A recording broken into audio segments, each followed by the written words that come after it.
मैं हूं doctor Khan, professor of physics, motivational inspirational speaker. उस दिन हमने न्यूक्लियर मेडिसिन और डोजीमीटर के बारे में बात की थी। आज थोड़ा सा उस पर तफसील में बात करेंगे हम डोजीमीटर और डिटेक्टर के बारे में कि कौन कौन से इंपॉर्टेंट डोजीमीटर डिटेक्टर इस्तेमाल हो रहे हैं। थोड़ा बहुत उनको कि वो कैसे काम करते हैं उसकी तफसील में जाएंगे। तो मोस्टली जो डिटेक्टर या डोजीमीटर इस्तेमाल होते हैं उनमें जो मेजर कैटेगरी है वो है गैस डिटेक्टर या गैस डोजीमीटर की। तो गैस डिटेक्टर या गैस डोजीमीटर को समझने के लिए आपने पढ़ा होगा अपने किताबों में या नोट्सों वगैरह पर, या छात्रों ने आपको बताया होगा कि उसमें जो उसकी करेक्टरिस्टिक कर्व बनती है उसमें 6 रीजन का जिक्र है। वो 6 रीजन जो हैं उनमें से 3 जो हैं वो हमारे काम के नहीं हैं। 3 रीजन जो हैं उन्हीं के हवाले से हमने काउंटर और डिटेक्टर बनाए हुए हैं। पहले मैं तरतीब और उनका जिक्र करूँगा कि कौन सा रीजन इस्तेमाल हो रहा है, कौन सा नहीं, और जो रीजन इस्तेमाल हो रहा है उसके हवाले से वो जो आपका डिटेक्टर है या डोजीमीटर उसका नाम रखा गया है। तो इसको गैस डिटेक्टर को समझने के लिए सिंपल आपने ओहम्स लॉ को ध्यान में रखना है, या इसको यही समझना है कि गैस डिटेक्टर बेसिकली जो है ये एक कैपेसिटर है। कैपेसिटर में जैसे 2 प्लेटें होती हैं, ये गैस डिटेक्टर जो हैं इसमें भी कैथोड और एनोड होते हैं। और जैसे कैपेसिटर चार्ज या डिस्चार्ज होता है इसी तरीके से इसमें भी आयन बनते हैं, चार्जिंग डिस्चार्जिंग होती है। और जैसे कैपेसिटर में टाइम कांस्टेंट का जिक्र है, यहाँ भी हम ख़ासतौर पर जीएम काउंटर के बारे में 3 किस्म के टाइम जो है उनका जिक्र करूँगा, जिनको हम डेड टाइम, रिकवरी टाइम और रिजॉल्विंग टाइम कहते हैं। वो क्यों ज़रूरी हैं, अगर मौका मिला तो उसकी भी वजाहत करूँगा। तो वो जो करेक्टरिस्टिक कर्व है उसकी हम बात करते हैं। बेसिकली ये पूरे जो हमारे गैस काउंटर्स हैं या गैस डिटेक्टर्स हैं काम कैसे करते हैं। आप उस दिन मैंने बात की थी कि रेडिएशन के बारे में या न्यूक्लियर रेडिएशन के बारे में। ये मसला है कि इनमें हमारी 5 सेंसर काम नहीं करती। ना हम इनको छू सकते हैं, ना देख सकते हैं, ना इनको हाथ लगा सकते हैं, ना इनका कोई जायका है, और ना ही जो है हम इनको सुन सकते हैं। तो इसके लिए हमें छठी सेंस जो है उसका इस्तेमाल करना पड़ता है। और उस दिन मैंने ये भी बात की थी कि डायरेक्ट इनकी ऑब्जर्वेशन नामुमकिन है। एक ही सूरत है कि इनको मैटर से इंटरेक्ट करवाया जाए, और जब ये मैटर से इंटरेक्ट करती हैं तो फिर physical changes, chemical changes, physiochemical changes, biochemical और बायोलॉजिकल चेंजेस, जिसमें आयोनाइजेशन का हम जिक्र करते हैं, एक्साइटेशन डीएक्साइटेशन का जिक्र करते हैं, सेंटिलेशन का जिक्र करते हैं, बबलिंग क्लाउडिंग का जिक्र करते हैं, ब्लैकनिंग वाइटनिंग का जिक्र करते हैं। तो ये जो तब्दीलियाँ हैं, किसी मुफक्कर का बड़ा खूबसूरत कॉल है कि यही चेंजेस जो हैं यही वर्किंग प्रिंसिपल हैं जो हमारे डोजीमीटर या डिटेक्टर्स हैं उनके। तो इसी तरीके से गैस डिटेक्टर मोस्टली जो हैं, ये गैस काउंटर जो हैं, इनका जो वर्किंग प्रिंसिपल मेजर है वो है आयोनाइजेशन। तो अलहमदिल्ला इस पर कैसे लगता है कि जैसे गैस जो है वो मटेरियल बॉडी जो है, जो डिटेक्टर का मटेरियल मैटर होता है उससे इंटरेक्ट करती है तो उसके बांड टूट जाते हैं, उसके पॉजिटिव और नेगेटिव आयन बनते हैं। जब वो पॉजिटिव और नेगेटिव आयन बनते हैं तो अपने कंसर्न इलेक्ट्रोड जो हैं उनकी तरफ वो मूव करते हैं, वहाँ से करंट जनरेट होता है, और करंट जब रेजिस्टेंस के थ्रू पास होता है तो वहाँ पे पोटेंशियल ड्रॉप हो जाता है। तो जब पोटेंशियल ड्रॉप होता है तो वहाँ पे वोल्टेज पल्स बनती है, जिसको हम डायरेक्टली इनडायरेक्टली डिटेक्ट कर लेते हैं, और वो जो है डायरेक्टली पोषण होती है जो स्टार्ट में हमने रेडिएशन को इंटरेक्ट कराया था। तो इस तरीके से रेडिएशन जो है उसको हम इनडायरेक्टली डिटेक्ट कर लेते हैं। तो अब मैं बात करने लगा हूँ वो आपके जो जीएम काउंटर जो गैस काउंटर्स जो हैं उनकी जो करेक्टर्स कर्व हैं उनमें 6 रीजन कौन कौन से हैं, और उनको हम कैसे बतौर डिटेक्टर या डोजीमीटर इस्तेमाल करते हैं। इसके डिटेक्टर के बारे में मुझे कहा गया था कोई सादा लफ्ज़ों में बात करें, तो एक बड़ी सादा एक लिटरेचर में एक चीज़ दी हुई है कि ये बिल्कुल ऐसे ही है जैसे मुख्तलिफ़ रंगों के, मुख्तलिफ़ साइज़ों के, मुख्तलिफ़ क्वालिटी जो हैं वो बॉल जो हैं वो एक स्टेडियम में फैला दिए जाएँ और वहाँ की सब लाइटें ऑफ कर दी जाएँ, और आपको ये कहा जाए कि आप अंधेरे में ढूंढ के बताओ कि बॉल जो है उनका साइज़ क्या है, उनकी क्वालिटी क्या है, उनका रंग क्या है। तो आप हैरान होंगे कि ये डिटेक्टर जो है ये वही काम करेंगे कि उनको ढूंढ देख के बताएंगे कि ये बॉल कौन सा बॉल किस रंग का है, उसकी क्वालिटी क्या है, उसका साइज़ क्या है, उसकी एनर्जी क्या है, उसका मोमेंटम क्या है, उसकी मैथ क्या है, एक्सेट्रा। तो डिटेक्टर भी ऐसे ही समझ लें आप कि अंधेरे में जो है डंगोरियाँ मारने वाला हाल है, और वहाँ से हम जो है इन्फॉर्मेशन ले लेते हैं। वो इस वजह से कि जब आप उनसे इंटरेक्ट करेंगे तो वो जो रिएक्शन देंगे, रिएक्शन से हम उनका अंदाज़ा लगा लेंगे कि ये क्या चीज़ है और किस लेवल की है। हमारे फ़ायदे में है या नुकसान में है। तो वो कर्व जो है उसका जो पहला रीजन है उसको हम कहते हैं रिकम्बिनेशन रीजन। उसकी वजह ये है कि उसमें जो अक्सर देखेंगे आप किताबें, अच्छी किताबें या लिटरेचर में जब देखेंगे तो उस पर लिखा हुआ VR। आर का मतलब यहाँ है रिकम्बिनेशन रीजन। इसकी वजह यह है कि वहाँ पोटेंशियल बहुत लो होता है और वो जो पॉजिटिव नेगेटिव आयन बनते हैं वो आपस में मिलके एनिहिलेट हो जाते हैं। तो वही एटम और मॉलिक्यूल पहले जो है वो दोबारा न्यूट्रल हो जाते हैं। इसका मतलब इसमें कोई इन्फॉर्मेशन नहीं होती, और जब इन्फॉर्मेशन हमारे पास नहीं है, करंट ही नहीं चलेगा, तो वो रजिस्टेंस जो है उसके थ्रू ड्रॉप क्या होगा और आउटपुट क्या आएगी। इसीलिए ये जो हमारा रीजन है इसको हम इस्तेमाल नहीं करते। तो पहला रीजन तो ये था जिसको हम रिकम्बिनेशन रीजन कहते हैं, ये हमारे इस्तेमाल में नहीं आता। अब अगर हम थोड़ा सा वोल्टेज जो है वो बढ़ाते हैं, अगला जो रीजन 2 है, तो ये पॉजिटिव नेगेटिव आयन जो हैं ये एक्सेलेट होना शुरू हो जाते हैं, और एक्सेलेट होने के बाद अपने कंसर्न इलेक्ट्रोड की तरफ चलना शुरू हो जाते हैं। इसका मतलब करंट जो है वो चलना शुरू हो जाता है। तो रिकम्बिनेशन जो है वो काउंटर बैलेंस हो जाती है। अब वो पॉजिटिव नेगेटिव आयन आपस में रिकम्बाइन नहीं होते, बल्कि कंसर्न इलेक्ट्रोड जो हैं उन पे वो रिसीव होते हैं, और करंट जो है वो अपनी सैचुरेशन स्टेज पे पहुंच जाता है। इसका मतलब है जितना करंट उन आयन की वजह से फ्लो हो सकता था वो होता है। तो इसलिए इसको हम कहते हैं आयोनाइजेशन रीजन, या इसी की बुनियाद पर जो काउंटर बना हुआ है उसका हम आयोनाइजेशन चैम्बर या आयोनाइजेशन काउंटर भी कहते हैं। तो होता क्या है, वो सैचुरेशन करंट जो है वो फ्लो होता है, और एंड पे जो एक्सटर्नल हमने रेजिस्टेंस लगा रखी है वहाँ पे जाकर वो पोटेंशियल ड्रॉप होता है।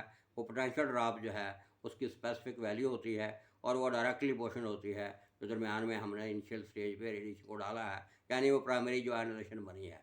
तो इस तरीके से हम आउटपुट पे जो है वो रेडिएशन जो है उसकी अमाउंट जो है या उसकी डोज जो है उसको मेजर कर लेते हैं। आमतौर पर एक्सेल लैबोरेटरी में जो इस्तेमाल होता है, जैसा कि मुख्तलिफ ट्रेनिंग मैंने की हैं और करवाई भी हैं मास्टर ट्रेनिंग के तौर पे, तो आपको जो पेन डोजीमीटर या पॉकेट डोजीमीटर दिखाया जाता है उसमें ये आयोनाइजेशन प्रिंसिपल जो है यही अमल कर रहा होता है। कुछ जो नए हमारे पास डोजीमीटर आए हैं उनमें एक एलिवेशन की गई है, डायरेक्ट जो है वो ग्रे और सिल्वर मीटिंग दे देते हैं। पहले जो है हम हमें उसको कन्वर्ट करना पड़ता था।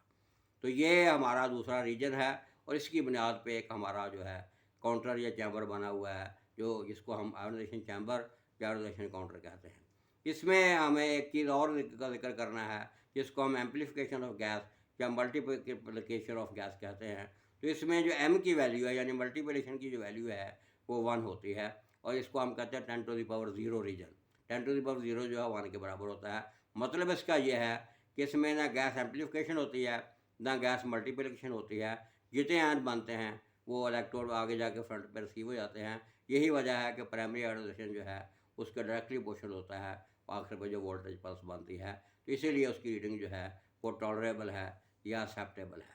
उसके बाद हम क्या करते हैं, जैसे ही हम सैचुरेशन से आगे बढ़ते हैं तो ये वोल्टेज जो है ये इंडिपेंडेंट हो जाता है इनिशियल वोल्टेज से। तो उसके बाद फिर होता क्या है, जब हम थोड़ा सा वोल्टेज बढ़ाते हैं इसको हम VP कहते हैं। इसका मतलब यह है प्रोपोर्शनल रीजन या प्रोपोर्शनल वोल्टेज। तो उसमें जो प्राइमरी आयन हैं वो आगे जाकर सेकेंडरी आयन भी बनाने शुरू कर देते हैं। उसमें जाके मल्टीप्लिकेशन या एम्पलीफिकेशन होती है, तो वो उसको एम फैक्टर हम कहते हैं। तो उसमें जो एम फैक्टर है वो 10⁻3 या 10⁻4 के दरमियान फ्लक्चुएट करता है। इसको हम कहते हैं कि गैस मल्टीप्लाई भी हो रही है, एम्पलीफाई भी हो रही है। तो प्राइमरी के साथ सेकेंडरी आयोनाइजेशन वो भी बनते हैं। लेकिन ये जो रीजन हमारी है प्राइमरी सेकेंडरी और आगे जो आउटपुट जा रही है, इनमें कोलैबोरेशन कोऑर्डिनेशन कायम रहती है। यानी जितने आयन प्राइमरी लेवल पे हैं उतने ही सेकेंडरी बनते हैं, उतना ही फिर आगे जाकर उसकी वजह से करंट जो है वो फ्लो होगा, उतना ही करंट जो है वो रजिस्टर जो है उस पर वो पल्स वोल्टेज ड्रॉप होगी, वो पल्स बनेगी, वो डिटेक्ट हो जाएगी। इसीलिए इस रीजन को हम कहते हैं प्रोपोर्शनल काउंटर या प्रोपोर्शनल चैम्बर। यानी जितने हमारे वो आयन बने हैं या एम्पलीफाई हुए हैं उसकी प्रोपोर्शनलिटी से आगे सेकेंडरी आयोनाइजेशन हुई है, उसकी प्रोपोर्शनलिटी से करंट फ्लो हुआ है, उसकी प्रोपोर्शनलिटी से वोल्टेज ड्रॉप हुआ है और वो डिटेक्ट हो गया है, और वही डोज है जो इनिशियल स्टेज पे हमने दी थी। तो ये तीसरा उसका रीजन है। उसके बाद जब हम वोल्टेज थोड़ा सा और बढ़ाते हैं तो ये जो हमारी कोलैबोरेशन कोऑर्डिनेशन थी ये ख़त्म हो जाती है। यानी उसके बाद वो जो हमारी प्राइमरी आयोनाइजेशन के साथ सेकेंडरी आयोनाइजेशन की कोलैबोरेशन कोऑर्डिनेशन थी या एम्पलीफिकेशन वगैरह हो रही थी वो इससे इंडिपेंडेंट हो जाती है। और जब प्राइमरी और सेकेंडरी जो है इनमें कोलैबोरेशन ख़त्म हो जाती है इसका मतलब जो हमें रिज़ल्ट मिलेगा करंट या वोल्टेज की शक्ल में वो नहीं होगा जो हम लेना चाह रहे हैं। तो इसलिए हम इसको कहते हैं रीजन ऑफ लिमिटेड प्रोपोर्शनैलिटी, कि जो पहले हमारी प्रोपोर्शनैलिटी आ रही थी अब वो लिमिटेड हो गई है। ये दूसरा रीजन है जिसको हम इस्तेमाल नहीं करते, क्योंकि इसमें जो इन्फॉर्मेशन आती है वो मुकम्मल नहीं होती। तो उसके बाद जो हमारा पांचवा रीजन आ रहा है उसको हम कहते हैं जीएम काउंटर या गीगर मूलर रीजन या जीएम रीजन भी कह देते हैं। इसमें जो हमारी वोल्टेज है वो वोल्टेज जो हमारी जो है ये प्रोपोर्शनल रीजन जो है, बल्कि लिमिटेड जो है प्रोपोर्शन जो है उससे थोड़ी सी हम बढ़ा देते हैं। इसमें जो हमारा एम्पलीफिकेशन फैक्टर है वो काफ़ी मैक्सिमम जितनी एम्पलीफिकेशन हम कर सकते हैं करते हैं। उसका एम फैक्टर जो है 10⁵ और 10⁷ जो है वहाँ तक वो वेरी करता है। इसमें एक प्रॉब्लम और बनता है कि जब आयन बनते हैं तो आयन एक्सेलेरेट होते हैं। एक्सेलेरेट होने के बाद वो जो गैस के एटम और मॉलिक्यूल हैं उससे टकराते हैं, वहाँ फिर वो एक्साइटेशन डिएक्साइटेशन होती है, उनके अपने जो आयन आगे बढ़ना शुरू हो जाते हैं। तो सेकेंडरी की बजाय टर्शियरी इलेक्ट्रॉन जो हैं उनका भी प्रोबेबिलिटी बढ़ जाती है। तो इस तरीके से इसका जो रिस्पॉन्स है वो लीनियर नहीं रहता, नॉन लीनियर हो जाता है। और एक स्टेज तो ऐसी आती है अगर इसको हम ना रोकें तो एवालांच बनता है। एवालांच बनने से ट्यूब डैमेज हो जाती है। उसकी वजह यह है कि जब इतनी स्पीड से आयन बनने शुरू हो जाएंगे तो आपको पता है कि पॉजिटिव आयन जो है वो रिपेल करते हैं, नेगेटिव आयन जो है वो उनको रिसीव करते हैं। तो ये शीट जो है इसमें जब बड़ी स्पीड से पॉजिटिव नेगेटिव आयन बनेंगे तो पॉजिटिव आयन जो हैं वो जो रिपेल वाला सेंट्रल इलेक्ट्रोड है उसको वो उस तक पहुंचने की बजाय और रिपल्शन शुरू कर देंगे। तो उसके इर्द गिर्द जो है एक शीट बन जाएगी मोटी, जिसको हम स्पेस चार्ज इफेक्ट कहते हैं। उस वजह से ट्यूब जो है वो काम करना बंद कर देगी। तो अब हमें करना क्या चाहिए, वो जो रुकावट पैदा हुई है, वो जो स्पेस चार्ज पैदा हुआ है उसको ख़त्म करना है। इसलिए जब हम जीएम काउंटर की बात करते हैं तो हम एक टर्म इस्तेमाल करते हैं क्विंचिंग। क्विंचिंग का मतलब होता है वो जो आयन बन रहे हैं एक्स्ट्रा उनको नलीफाई करना ताकि वही आयन बने जो हमें चाहिए। तो क्विंचिंग के लिए आमतौर पर जीएम काउंटर में जो गैस भरी जाती है वो अल्कोहल और आर्गन होती है, जिसमें 90-10 की रेशो 9 और 10 जो है उसकी रेशो रखी जाती है। तो एक गैस इनर्ट जो है वो इसी काम के लिए भरी जाती है। आर्गन जिसको हम कहते हैं, अल्कोहल के साथ उसका कॉम्बिनेशन है। तो वो ट्यूब जो है वो इसका फ़ायदा ये होता है कि जब वो आयन जो है वो आखिरी हद तक, ये पॉलीएटॉमिक गैस है कि आयन जो उससे एक हद से बढ़ने लगते हैं तो पॉलीएटॉमिक गैस के जो एटम और मॉलिक्यूल हैं वो एनर्जी ले लेते हैं और वो डिके हो जाते हैं। डिके होने से उसकी जो एनर्जी है जो एक हद तक बढ़ रही थी वो दोबारा अपनी असली स्टेज पे आ जाती है। तो वो इंटरनली वो क्वेंच हो जाता है। इसलिए इसको हम कहते हैं इंटरनल क्वेंचिंग। यही काम हम बाल ट्यूब में जो हैं जिनमें इंटरनल ये अरेंजमेंट नहीं होती, एक्सटर्नल हैवी रेजिस्टेंस लगा के वहाँ पे वो ड्रॉप करवा देते हैं पोटेंशियल, ताकि पोटेंशियल दोबारा थ्रेशोल्ड पोटेंशियल के बराबर आ जाए। इसको हम कहते हैं एक्सटर्नल क्वेंचिंग। लेकिन लेबॉरेटरी में जब आमतौर पर हम ये चीज़ इस्तेमाल करते हैं तो हम वहाँ मैनुअल क्वेंचिंग करते हैं, क्योंकि बताया जाता है कि इस हद तक आपने उसका इस्तेमाल करना है वोल्टेज को। जैसे जैसे वोल्टेज से थोड़ा सा हम आगे जाएंगे वो काउंटिंग की स्पीड तेज़ होगी, तो इसका मतलब है आप उस वोल्टेज को वापस ले आए। तो इस तरीके से आप इसको मैनुअल क्वेंचिंग भी कर सकते हैं। अब इसके साथ एक और चीज़ है कि जब आयन जो है नॉन लीनियर और रैंडम जो है बड़ी स्पीड से बढ़ रहे हों, एवलांच हो, तो फिर ट्यूब के लिए बड़ा मुश्किल होता है कि वो रीडिंग जो है वो कब दे, कब वो सेट हो, कब वो रीसेट हो। इसके लिए यहाँ 3 टाइम का हम जिक्र करते हैं: डेड टाइम, रिकवरी टाइम और रिजॉल्विंग टाइम। ये इनके नामों से ज़ाहिर है। डेड टाइम मोस्टली जो मैंने कहा है स्पेस चार्ज पैदा होना और हमारे जो पॉजिटिव नेगेटिव आयन हैं उनका इलेक्ट्रोड तक ना पहुंचना और ट्यूब जो है उसका काम ना करना, वो अरसा जिसमें ये सारा कुछ हो रहा है वो डेड टाइम होता है। उसके बाद जैसे हम क्विंचिंग करते हैं ट्यूब थोड़ा काम करना शुरू कर देती है। इसका मतलब ये है कि ट्यूब, इसको हम कहते हैं रिकवरी टाइम। तो ट्यूब रिकवर हो गई है, उसने काम करना शुरू कर दिया है। लेकिन काम वो कर रहे हैं, लेकिन पल्सेस जो आ रही हैं वो ओवरलैप हो रही हैं, वो इस काबिल नहीं है कि हम उनको पहचान सकें। तो यहाँ फिर हम जो है क्विंचिंग जब मुकम्मल कर लेते हैं, ट्यूब अपने असली हालत में आ जाती है, तो वो पहचानना शुरू कर देती है पीक्स को। तो ये अरसा जिसमें वो पहचानना शुरू करती है इसको हम कहते हैं रिजॉल्विंग टाइम। तो इसमें जाके वो जो हमारी गैस मल्टीप्लिकेशन की मैंने बात की थी या एम्प्लीफिकेशन की बात की थी, वो 10⁸ से लेकर 10⁹ तक चली जाती है। लेकिन जैसे हम ये क्वेंचिंग करते हैं इससे हम उस चीज़ को कंट्रोल कर लेते हैं। और उसके बाद छठा और आखिरी रीजन जो है जिसको हम इस्तेमाल नहीं करते उसको हम कहते हैं कंटिन्यूस डिस्चार्ज रीजन या cut off region. Continuous discharge या कट ऑफ रीजन हम इसलिए कहते हैं कि जब करंट जो है हमारा एक हद से आगे गुजर जाता है, यानी जीएम काउंटर से आगे गुजर जाता है, तो वहाँ ह्यूज लेवल का करंट जनरेट होता है। और करंट जो है इतना उसमें पॉजिटिव नेगेटिव आयन बनते हैं कि पूरी गैस जो है उसके पॉजिटिव नेगेटिव आयन बन जाते हैं। और ख़तरा ये होता है कि सारे गैस के एटम और मॉलिक्यूल जो उसके आयन बने पॉजिटिव नेगेटिव, वो आपस में मिलकर जो है वो एनिहिलेट ना कर दें और ट्यूब जो है वो डैमेज ना हो जाए। अच्छी किताबों में ये लिखा हुआ है कि इस स्टेज पे जाकर ट्यूब जो है वो ऑटोमेटिक गन की तरह काम करती है और इतनी गोलियाँ चलती हैं, ट्यूब हीट अप हो जाती है और डैमेज भी हो सकती है। तो यहाँ पे जाके हमारी मल्टीप्लिकेशन जो है वो 10⁻⁹ बल्कि 10⁻10 जितने आयन मुमकिन है उतने बन जाते हैं। तो इसमें रीजन को हम इस्तेमाल इसलिए नहीं करते कि यहाँ जाके ट्यूब जो है वो डैमेज ना हो जाए। तो ये कुछ बातें थी गैस काउंटर। तीन अभी मैं डोजीमीटर या डिटेक्टर की बात की है, प्रोपोर्शनल काउंटर, आयोनाइजेशन चैम्बर और जीएम काउंटर। अब हम अगला जो डिटेक्टर या डोजीमीटर मोस्टली इस्तेमाल होता है उसको हम कहते हैं सेंटिलेशन काउंटर। सेंटिलेशन काउंटर जो है उसमें हम क्या करते हैं कि उसमें आयोनाइजेशन की बजाय एक्साइटेशन और डीएक्साइटेशन होती है। और ये सेंटिलेशन काउंटर जो है, जब रेडियो एक्टिव डिस्कवर हुई तो स्टार्ट में इसको रदरफोर्ड ने इस्तेमाल किया था कि वो सेंटिलेशन को गिन के, वो सेंटिलेशन जो होती है वो इवेंट ही होता है, यानी आयन जो है बने उसकी तादाद होती है, इसका मतलब एडिशन डोज ही होती है। इसमें आमतौर पर हम सोडियम आयोडाइड क्रिस्टल जो है उसको इस्तेमाल करते हैं।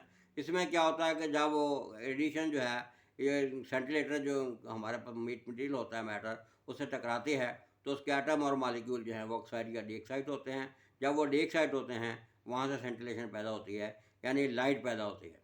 तो उसको हम कपल कर देते हैं फोटो मल्टीप्लायर ट्यूब से। फोटो मल्टीप्लायर ट्यूब को हम ह्यूमन आई भी कहते हैं, जो कि इंसानी आँख की तरह ये काम करती है, उसको हम फोटो सेल भी कहते हैं। फोटो सेल का काम ये होता है कि जो आपकी लाइट एनर्जी है उसको इलेक्ट्रिकल एनर्जी यानी करंट में कन्वर्ट करना। तो ये पीएमटी जो है इसको हम देखते हैं कि हमें किस लेवल का करंट चाहिए, तो उसकी पावर गेन का हमारे पास फार्मूला है जिसको हम कहते हैं G⁻n। जी यहाँ जो है वो गेन है हमें कितनी चाहिए, और एन जो है उसको हम कहते हैं डायनोड्स। डायनोड, डाई का मतलब होता है टू, नोड का मतलब एनोड।